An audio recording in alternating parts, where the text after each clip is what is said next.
që nisi fushata, që t'jem e sinqert, kisha ato jo skeptike, po kisha pikpyetjet e mia për shkak se kemi kaq shumë, u bën 4 vjet që kemi një luftë të ashpër brenda llojit. Dhe pa diskutim që kemi patur betejë, siç ishin zgjedhjet lokale të 2023-shit, siç ishin zgjedhjet e pjesshme të 2022-shit, por gjithsesi prap kjo është një sfidë me të cilën do përballeshim tashmë pas 4 vitesh në pozita të tjera, në pozita ndryshe nga që ishim 2021-shin.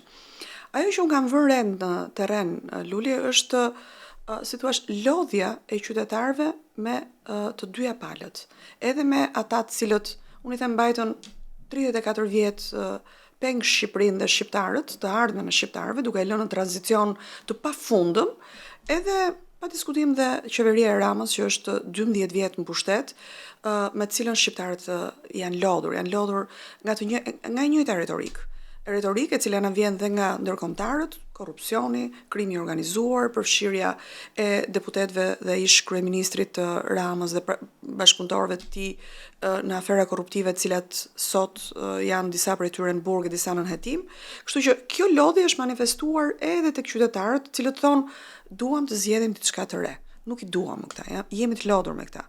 Dhe jemi pritur mirë. Unë kam bërë lëvizje thuajse në çdo cep të Tiranës dhe kam parë një dëshirë të qytetarëve për të votuar diçka ndryshe. Dhe kjo është gjë pozitive, Luli.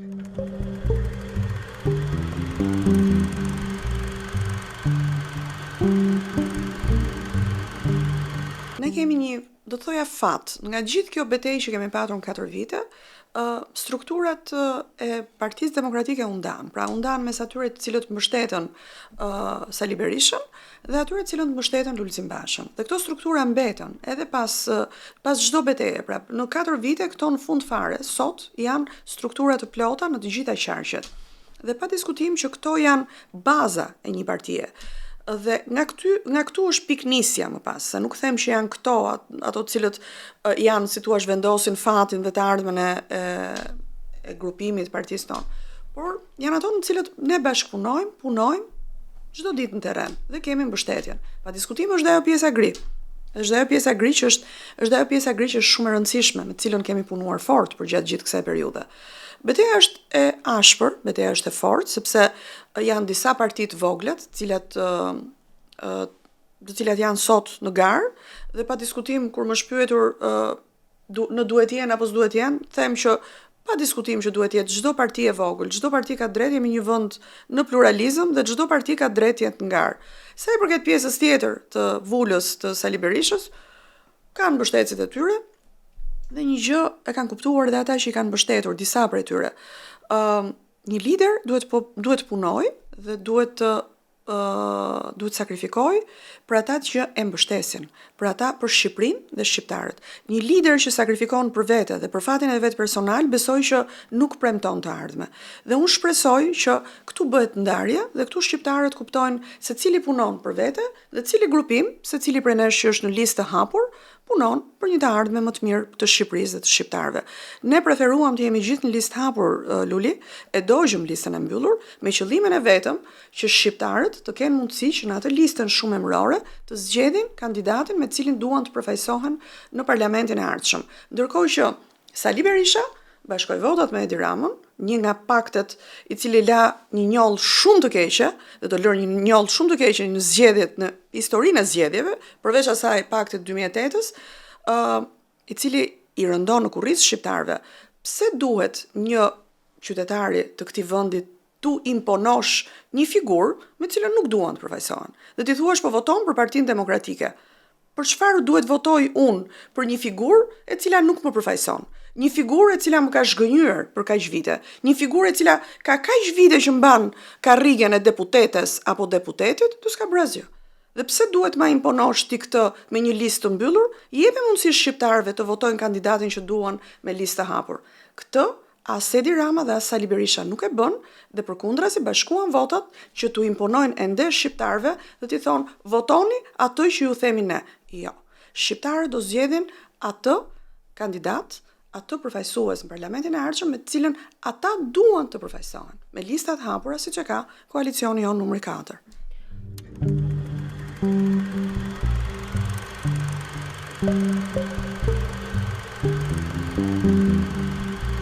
Unë shikoj një gjë. Edhe juaj. Luli, në fillim fare, do të thënë gjithë kjo bisedë nisi në momentin kur Lulzim Basha erdhi, kishte takim ne kishim takim kryesie në zyrën në zyrën e degës njët Alidemi. Dhe zoti Basha erdhi për të qenë prezent në atë takim. Dhe në atë moment, 2-3 ditë përpara, një nga kolegët tuaj i kishte thënë që Rama po thot ku është Basha.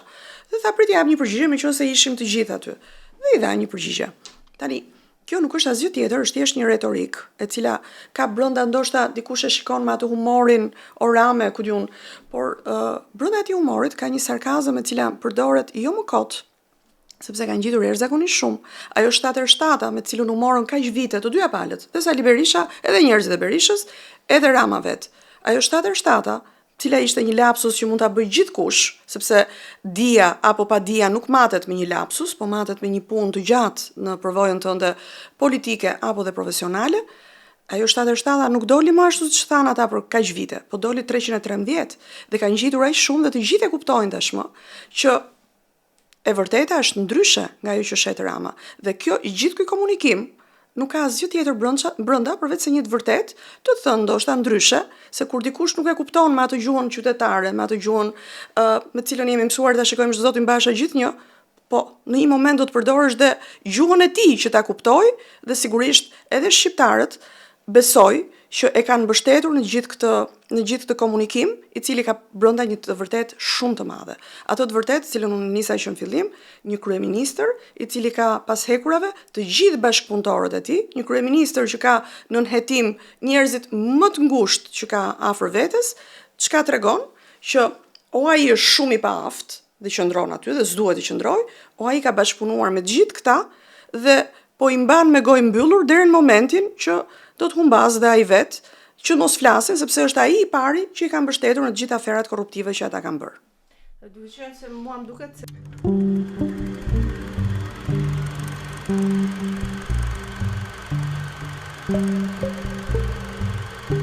më ka rastisur tek Dega 2, ishte një zotëri, dhe faktikisht kam dashur gjatë gjithë kësaj periudhe të shmang çdo lloj komunikimi, sepse unë nuk mund të bind dot një personazh, një person, një qytetar, i cili është i prirur të jap votën grupimit tjetër, të vulës. Dhe më thot, kam shumë respekt për ju zonjë, thot, po unë mbështes krahun tjetër. Dhe nuk e priti një përgjigje që unë i thash, e rëndësishme është që të gjithë jemi në betejë me Edi Ramën. Edi Rama është kundërshtari ynë më i madh politik. Dhe në atë moment tha, unë nuk e prisja këtë përgjigje, por unë tha, me këtë përgjigje që më dhe do të votoj ty, tha. Tani, kjo ishte një përgjigje dashamirëse. Faktikisht, ajo që na ka ndarë neve me Berishën, Luli, është fakti që Berisha ishte doli non grata. Dhe ne nuk mund të përdornim disa standarde. Në fushatën e 2021-shit ne kemi përdorur një retorik të cilën thonim shpesh që ne nuk mbajmë non grata brenda partisë tonë, brenda grupimit tonë, sa atëherë ishte Tom Doshi dhe disa të tjerë nuk e di nga Partia Socialiste, nuk merremi me non grata, nuk mbajmë non grata, nuk mbështesim non grata. Në momentin që na ndodhin ne brenda familjes tonë politike, ne nuk mund të përdornim disa standarde. Lulzim Basha i dha një mundësi Sali Berishës.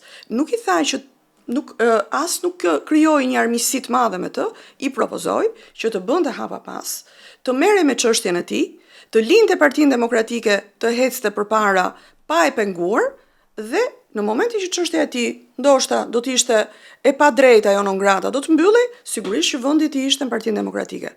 Këtë ai jo vetëm që nuk e bëri, por bëri të kundërtën. E përçau Partinë Demokratike në një mënyrë në të cilën besoj nuk ka qenë kurrë në tillë situatë siç është sot Partia Demokratike. Dhe me Sali Berishën jemi ndarë pikërisht për atë non gratën e nga Shtetet e Bashkuara të Amerikës dhe nga Britania e Madhe, për cilën për kaq vite njerëz Berisha vetë dhe njerëzit e Berishës thonin që mua nuk më mban Amerika, unë s'dua t'ja di për Amerikën, nuk më bën kryeministër Amerika, nuk më jep votat Amerika, por ama $6 milion për të lobuar për t'u njohur në Amerikë, i jep për t'u njohur nga Amerika. Do më thënë, nga ajo që ishte Amerika ishte e parëndësishme, $6 milion, të cilat janë jo shumë, po janë ekstremisht shumë për një popull në këto nivele varfrie, si që është Shqipëria, të artikulohen në një moment, sidomos para fushate, për të hequr një njollë personale të një kryetari partie, të cilën besoj që është thjesht interesi personal dhe jo interesi i një partie dhe i të ardhmes së Shqipërisë. Pra, e gjithë ajo betejë që zoti Basha bëri për të qëndruar në krah të Shteteve të Bashkuara të Amerikës, sot Sali Berisha po e bën për të qëndruar në krah të Shteteve të Bashkuara të Amerikës me një shifër marramendse siç është ajo e 6 milion dollarëve. Kjo është e gjithë skema e cila duhet spjeguar çdo demokrati. Pra këtu besoj që fajet janë ngatruar pak dhe e gjithë situata është ngatruar paksa me dashje nga njerëz të nga individ të cilët janë strukturuar mirë që ta ngatrojnë me dashje, por e gjithë kjo situatë ka vetëm një fajtor, atë i cili përdori Partinë Demokratike dhe Demokratët për fatin e tij personal.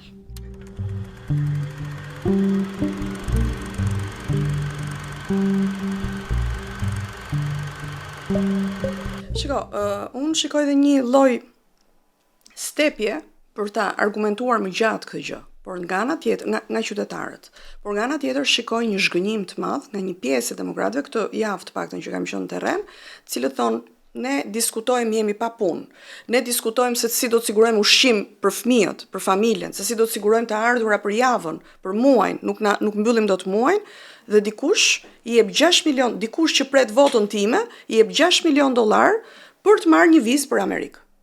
Dhe kjo besoj që nga një mundësi për të rregulluar marrëdhëniet që nuk rregullohen në Amerikë, besoj që mund të lobohet, por në të tilla mënyra besoj që Amerika është shteti i cili mëson, shteti i cili na ka mësuar demokracinë, është vendi më demokratik në botë, po jo, një sekond, ka ligje dhe ka zbatim ligjesh. Dhe të lobosh në një mënyrë kaq të hapur, besoj që nuk do të ishte, nuk mendoj që do të ishte e hijshme për një shtet aq të madh siç janë Shtetet e Bashkuara të Amerikës.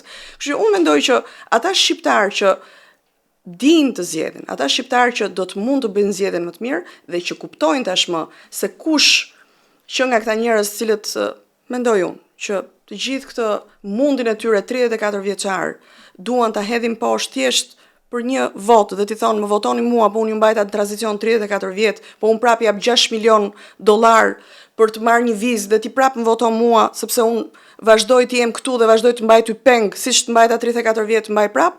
Unë mendoj që shqiptarët janë kthjelluar, Luli, dhe nuk mendoj që do të gabojnë zgjedhjet e tyre në 11 maj. Ndërkohë një nga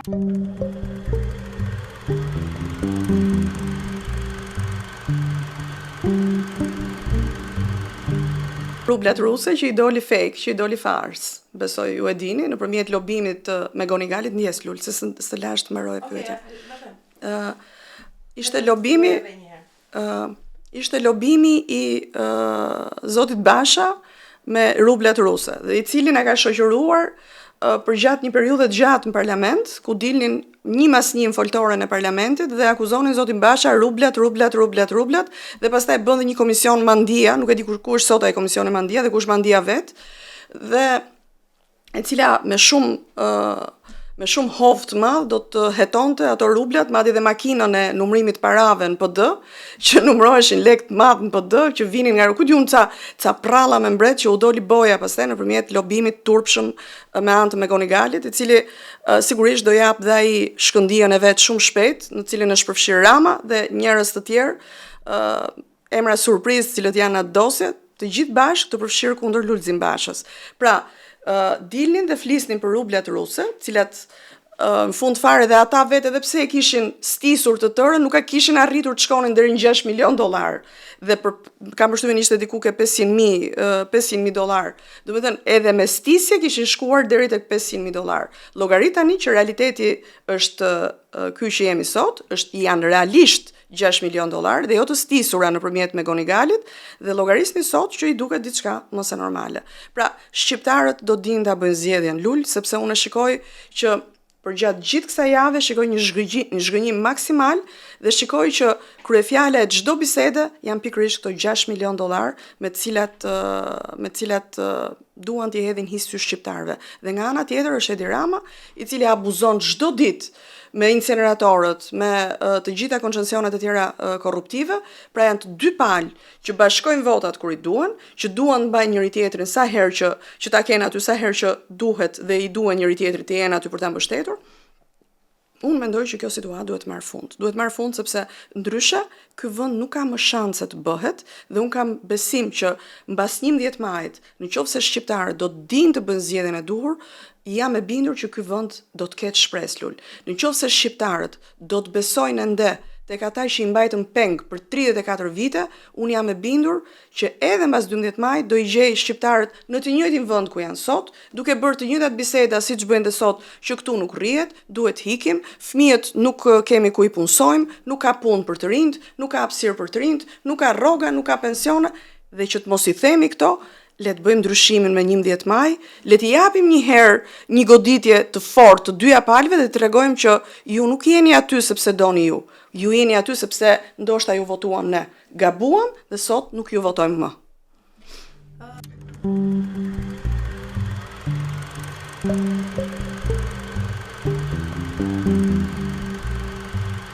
Kam një pjesë të mirë të familjes time që jeton në Shtetet Bashkuara të Amerikës. Dhe fillon, disa prej tyre kanë prej 50 viteve, dibranët e parë që kanë shkuar në New York, dhe të tjerë që mund të kenë 20 vite. Besoj që me gjithë dëshirën e madhe që kanë për të kontribuar dhe ndihmuar që Shqipëria të bëhet, nuk ka njëri aq shumë para, me thënë të drejtën, që janë në pozita të mira, kanë bizneset e tyre, por nuk kanë aq shumë para sa të kontribuojnë me shuma kaq marramëndse për të sjellë në Shqipëri, për të kontribuar për çështje të tilla. Unë nuk besoj dhe nuk e di, megjithatë unë do t'ja lë hetimeve të mëtejshme.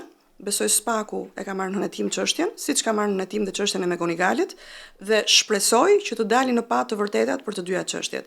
Edhe për rublat ruse të Megonigalit, siç doli gënjeshtra e Megonigalit, por megjithatë, le t'ja lëm hetimeve të mëtejshme. Se si do të jetë e vërteta, do të dalë shumë shpejt, besoj.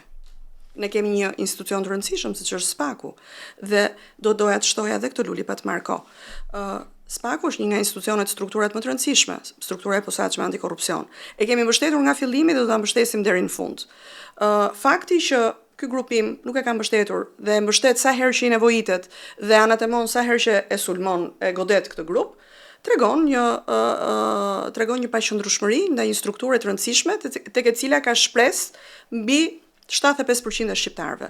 Kështu që duke mbështetur një strukturë të tillë, duke mbështetur drejtësinë e paanshme dhe duke i dhënë fund pandëshkueshmërisë, besoj që do të shkohet në fund të gjitha hetimeve dhe të gjitha të vërtetat së shpejti do dalin pa.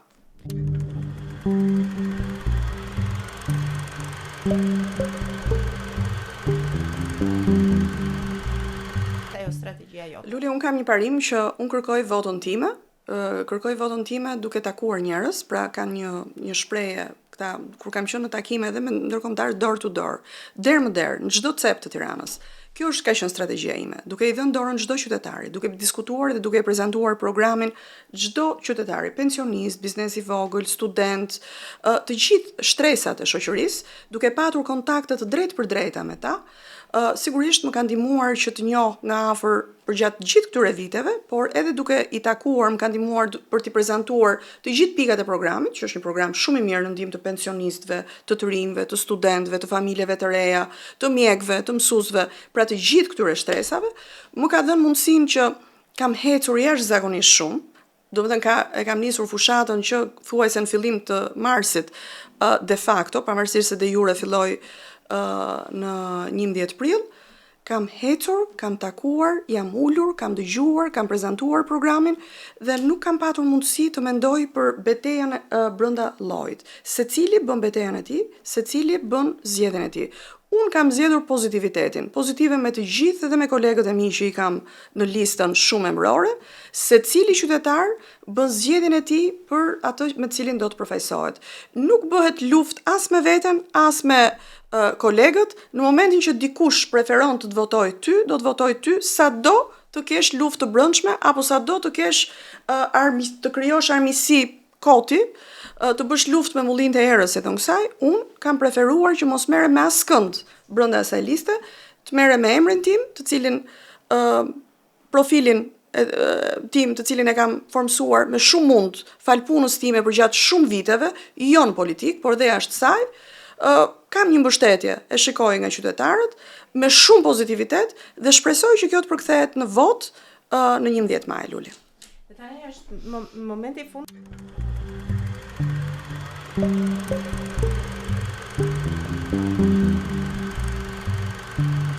Luli, të falenderoj për mundësinë që më dhat. Pa diskutim unë besoj që më 11 maj shqiptarët do të dinë të bëjnë zgjedhjen e tyre.